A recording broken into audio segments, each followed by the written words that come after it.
Menipu itu menurut saya oke-oke aja sih. Semua orang pernah menipu. Agus kebetulan di momen ini. Wah. Berarti selama ini kamu netizen Indonesia nih, berdebat, berdiskusi, bikin konten, mengkanter balik dengan para penipu, tukang tipu. Anjir, ini mah bener-bener ya. Penipu aja dia menyadari kalau perbuatannya itu salah. Lah ini dia mentolerir loh bahwa penipuan itu hal yang biasa katanya. Biasa-biasa aja. Jadi mereka tidak merasa bersalah ketika melakukan penipuan. Ini gimana coba? Jadi selama ini kita berdebat dengan orang-orang macam begini. Tukang-tukang tipu gitu maksudnya. Buset. Tapi begini, ini ada baiknya juga sih. Artinya kalian netizen Indonesia, rakyat Indonesia itu masih waras ternyata.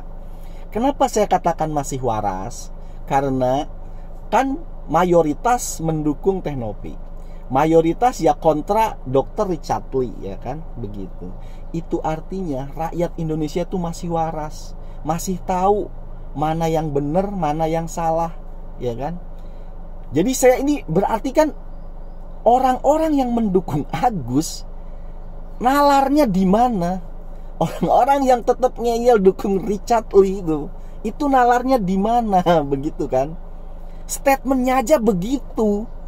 Menipu adalah hal yang wajar, begitu loh. Wah, ini gokil sih menurut saya. Coba kamu perhatikan deh. Ada quotes bagus nih, coba kamu baca ya. Menjauhlah dari orang yang merasa paling tersakiti dari masalah yang dia buat sendiri. Ini maksudnya gimana? Kalau lebih mudahnya kita pakai analogi deh begini. Kamu lagi berdua sama teman kamu tuh di tengah laut dalam sebuah perahu. Kemudian si temenmu ini ngebocorin perahunya karena perbuatan dia, karena kesalahan dia, apapun itulah ya. Tapi yang terjadi apa? Misalkan ya ngebocorin perahu atau karena dia mainin api kemudian kebakar, akhirnya terjadi bocor atau terjadi kebakaran dan lain sebagainya. Itu yang terjadi. Orang teman yang semacam itu akan apa coba? Akan dia malah menunjukkan ke kamu tuh luka bakarnya. Waduh, ini saya gini ya kan. Ini sebenarnya bukan salah saya, begini. Pokoknya playing victim, merasa paling tersakiti. Akhirnya apa? Dia tidak fokus kepada mencari solusi. Ini kapal sedang terbakar. Ini kapal ini lagi terbakar atau lagi bocor begitu loh. Bukannya cari solusi, malah menyalahkan keadaan. Padahal itu perbuatan dia sendiri. Akhirnya apa? Kamu tenggelam berdua, terbakar berdua tuh sama temen yang modelan begitu. Karena dia tuh selalu playing victim atas masalah yang sebenarnya itu perbuatan dia sendiri begitu loh.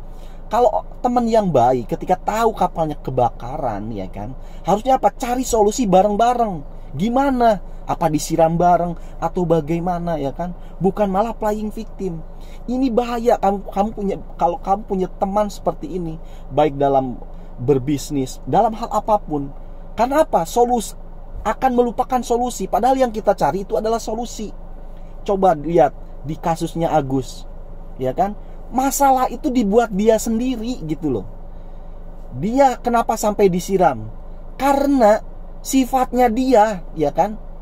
Kan tidak mungkin lah tidak ada asap kalau tidak ada api. Kenapa orang sampai berani nyiram dia? Kelakuan dia selama hidupnya, selama berteman dengan orang penyiram itu bagaimana kan kita nggak tahu tuh. Kenapa sampai berani nyiram? Ada masalah gitu. Ketika dapat solusinya ketemu Novi, dia sendiri juga yang berbuat masalah, tapi dia yang paling playing victim, ya kan? Yang paling merasa terzolimi. Bahkan orang yang nolong dilaporkan, mau dipenjarakan. Gimana? Ya kan?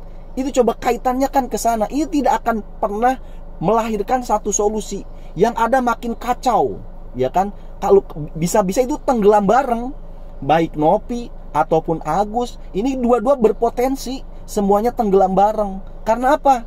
Karena masih saja ini dikaitkan, ini masih terkait antara Nopi dan Agus ini begitu loh. Makanya statement-statement seperti Nopi bilang tuh, kalau berstatement ini masih ada haknya Agus, pengacaranya Nopi juga selalu bilang ini masih ada haknya Agus, ini adalah uang Agus, itu segera di stop.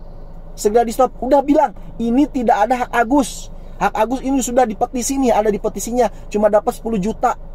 Udah, jangan lagi dikasih harapan-harapan itu. Ini duit akan dibalikin. Ini kata donaturnya harus dialihkan kepada orang yang lebih membutuhkan.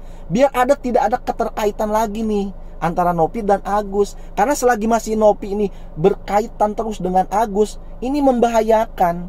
Seperti tadi, orang yang kamu sama teman kamu di tengah lautan, kapalmu terbakar, bukannya sibuk cari solusi, malah sibuk playing victim, ya kan? Merasa dirinya paling terzolimi, akhirnya kapalnya terbakar, tenggelam berdua, begitu loh. Nah, selanjutnya, ini nih, ada lagi quote bagus nih, coba kamu baca. Lihatlah orang yang kamu percayai, perhatikan orang yang kamu percayai, bahkan gigimu sendiri itu bisa menggigit lidahmu sendiri ketika dalam keadaan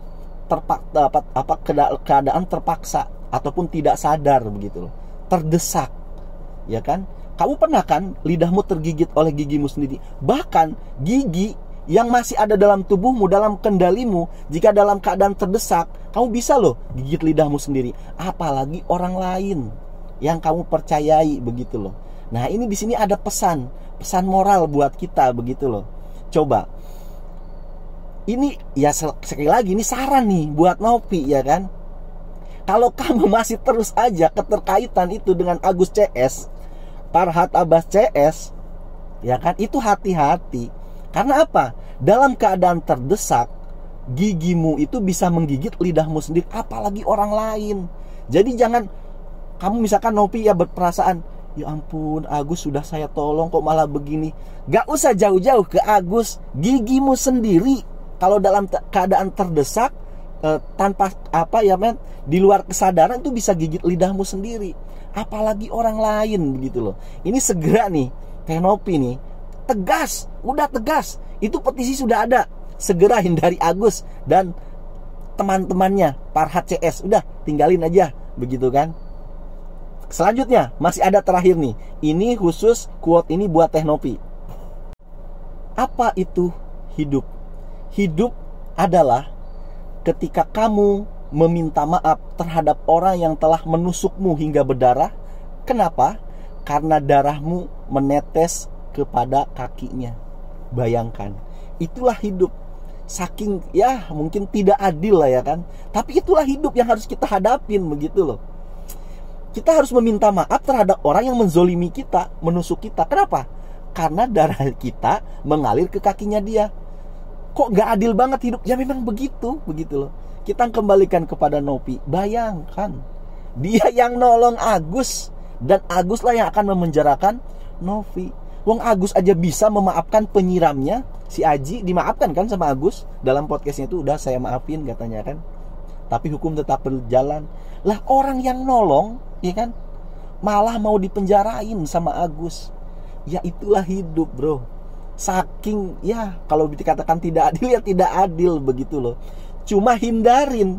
Gimana caranya biar orang nggak nusuk kita, gitu loh. Coba hindarin. Ini udah jelas-jelas nusuk, ya kan. Nah ini nih harus ada ketegasan di sini nih, lagi-lagi buat Nopi ya. Saya akui ya, Anda itu bener-bener hebat lah, ya kan. Ya berhati malaikat lah, begitu. Nah, saya udah nggak peduli lah orang mau ngomong kamu hidup hedon, kamu hidup apa, saya nggak peduli. Saya husnujon, selalu berbaik sangka sama kamu. Kamu itu lahir dari orang kaya, penghasilan YouTube-mu juga ya luar biasa, begitu loh. Cuma dari sisi nih, udahlah tegas nih buat Nopi sekarang, ya kan. Biar apa? Biar nggak berlarut-larut, kasihan nanti anda bisa yang kena. Itu kan Anda sudah ketahuan nih mau ditusuk. Menghindar, segera menghindar, begitu loh. Ini saran kami dari kita sih, netizen Indonesia.